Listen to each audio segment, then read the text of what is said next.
guys, no, sakyanan ko ng tagak. Nahulog sa dagat ang isang minivan sa Baybay City, Leyte. Ayon sa isang porter, nagulat sila nang mabilis na umatras ang sasakyan habang pababa ng barko. Ligtas naman ang driver.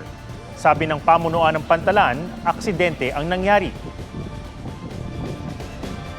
Sa Bangin naman nahulog ang isa ring minivan sa Villanueva, Misamis Oriental.